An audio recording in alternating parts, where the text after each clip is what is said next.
Mais quand il s'agit de servir Dieu, il oublie ses problèmes, il met derrière, il sert Dieu de tout son cœur, de toute son âme et de toute sa force. Il sert Dieu. Et nous avons besoin de tel type de personnes.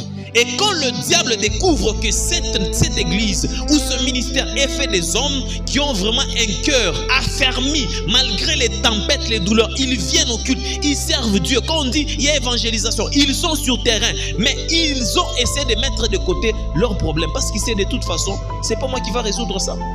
La vie sur terre n'est pas facile, mais notre seule garantie, c'est Jésus que nous avons dans notre barque.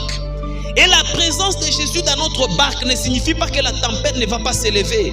La tempête s'élèvera, mais le Jésus qui est dans notre barque finira par calmer la tempête. Et une vérité que vous devez connaître, nous allons ressentir les effets de la tempête.